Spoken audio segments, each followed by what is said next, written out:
আসসালামু আলাইকুম, সবাই কেমন আছেন? আমি এখানে রাতে ঘুম হয় না, এই জন্য সকালে উঠতে অনেকটা লেট হয়ে গেছে। আর এমনি তো শীতকাল, এই জন্য একটু লেটে উঠি। একা মানুষ, সমস্যা হয় না। যখন উঠি তখনই খাই। এখন চা খাচ্ছি আমি। এখন চা খাবো, এরপর আর কিছুই খাবো না সারাদিন। একেবারে বিকালের দিকে রান্না করব, প্রচুর ঠান্ডার জন্য।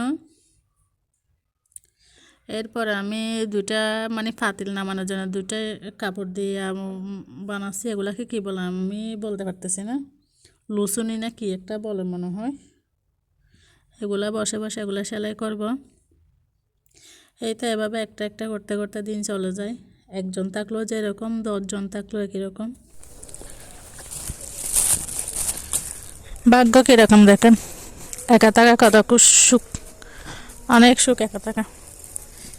এদিকে অন্ধকার, ওইদিকে অন্ধকার দোকান। আমি গেছি বাজারের জন্য।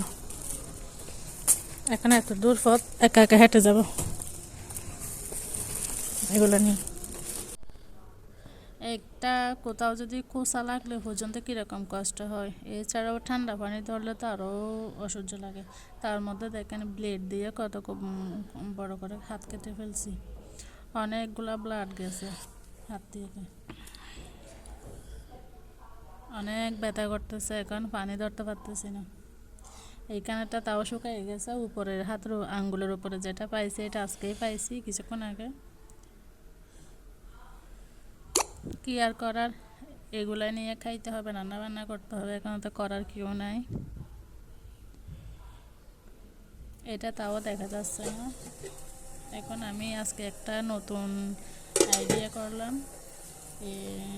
প্রেশার কুকারে অনেকে দেখছি যে অন্য অন্য দেশে অন্যকে প্রেশার কুকারে রান্না করে। আমিও ভাত রান্না করে দেখলাম, দেখতেছি সুন্দর করে হয়েছে। এখানে আমি আলুর ডাল দিয়ে ডিম রান্না করছি।